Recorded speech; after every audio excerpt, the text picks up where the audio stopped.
আজকে আমি দেখুন কচুর লতি বানাবো। তো সেই লতি আমি কেটে নিয়েছি, যেমনভাবে লতি কাটতে হয় আর কি, অনেকেই তো জানেন। আর যারা জানেন না আমি তাদের উদ্দেশ্যে বলে দিচ্ছি, যেমন ডাটা আমরা সজনে ডাটা ছাড়াই রোঁয়াগুলো সেই রকমভাবে ছাড়িয়ে নিতে হয়েছে। আর ঠিক এই রকম সাইজের আমি এক একটা কেটে নিয়েছি, এই দেখুন। তো চলুন আমি যেভাবে বানাচ্ছি আমি সেভাবে আপনাদের সাথে শেয়ার করছি।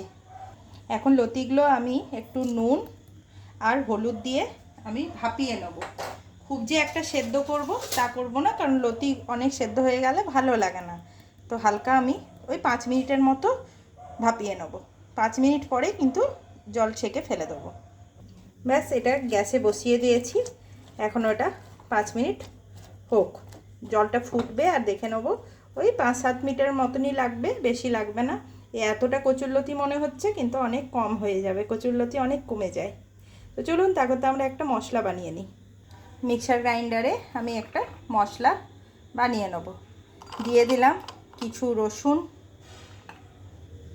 তার সঙ্গে দিয়ে দেবো টমেটোটা একটু বেশিই লাগে। আর দেব কাঁচা লঙ্কা। কাঁচা লঙ্কাটাও মোটামুটি একটু ঝাল না হলে ভালো লাগবে না, ওই জন্য কাঁচা লঙ্কাটাও দিলাম।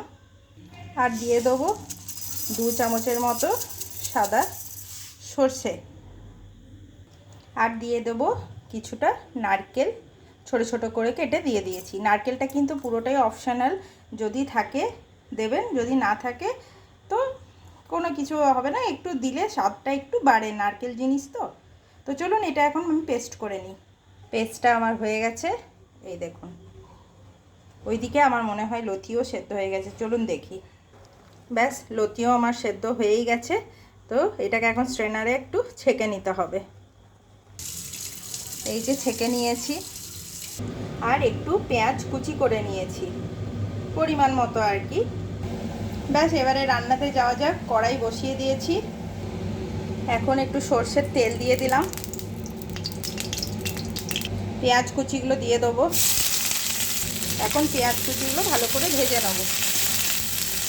এদিকে আমার পেঁয়াজ ভাজা ভাজা হয়ে গেছে, খুব যে একটা নরম করে ভাজবো তা ভাজবো না। এরপর যে পেস্টটা করে রেখেছিলাম ওই সর্ষে ওইটা দিয়ে দেবো। এখন পরিমাণ মতো নুন দিয়ে দেবো। আমাদের লতিতেও নুন দেওয়া আছে, সেটাও একটু খেয়াল করে নিতে হবে। তার সঙ্গে দিয়ে দেবো হলুদ, আর দিয়ে দেবো জিরে গুঁড়ো। ব্যাস, এখন ভালো করে মশলাটা কষিয়ে নেব।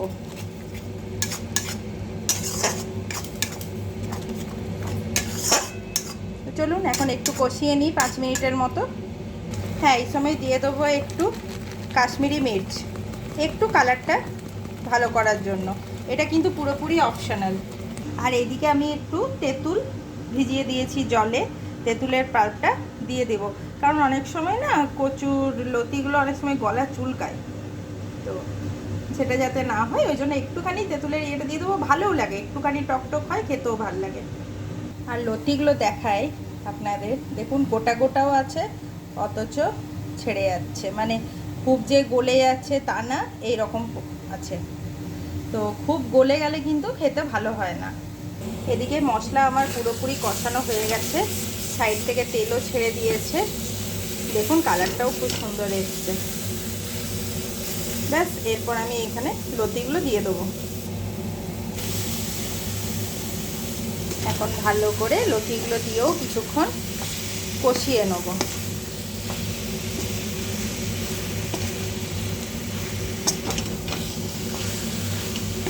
আমার তো খেতে খুব ভাল লাগে, আমি জানতাম না, আমারও শেখা। তো যাই হোক, ওটাই আমি আপনাদের সাথে শেয়ার করলাম যে আমি কিভাবে বানাই, আমি খুব ভালোবাসি। আর আশা করছি যারা এখনও বানিয়ে খাননি তারা একবার এইভাবে বানিয়ে খাবেন, খুব ভাল লাগবে। সময় যে খুব একটা লাগে তা লাগে না। তো এখন মোটামুটি 3-4 মিনিট এরকমভাবে আমি মশলাটার সাথে কষিয়ে নেব। হ্যাঁ, এই সময় কিন্তু অবশ্যই মিষ্টি যোগ করতে হবে। মিষ্টিটা না দিলে কিন্তু টেস্টটা খুব একটা আমার মনে হয় না ব্যালেন্স থাকে। আমার ভালো লাগে আর কি, মিষ্টি কিন্তু একটু দিতেই হবে। অনেকে মিষ্টি না দিয়েও করে, কিন্তু আমি কিন্তু মিষ্টি দিই, মিষ্টিটা না দিলে ঠিক ভালো হয় না।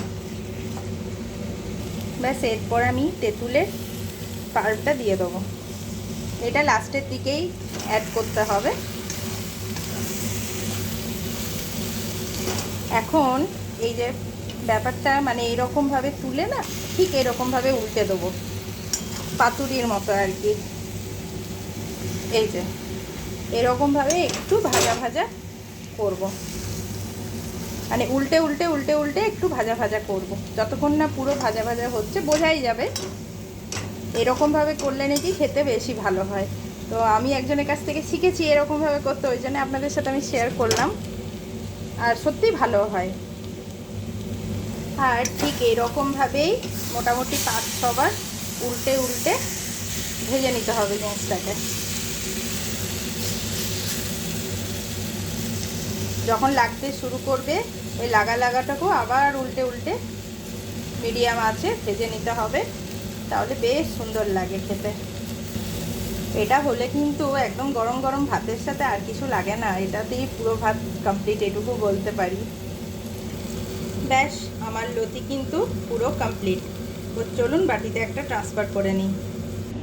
ব্যাস বাটিতে আমি ট্রান্সফার করে নিয়েছি। আর এই দেখুন লুক, সত্যি বলছি অপূর্ব খেতে লাগে। আমার তো খুব ভালো লাগে, আপনাদেরও আশা করি ভালো লাগবে। যারা জানেন তাদের জন্য আমি বলছি না, যারা জানেন না তাদেরকে আমি রিকোয়েস্ট করছি একবার এরকম করে বানিয়ে দেখবেন, অবশ্যই ভালো লাগবে। তাহলে চলুন, রেসিপিটি কেমন লাগলো কমেন্ট করে অবশ্যই জানাবেন।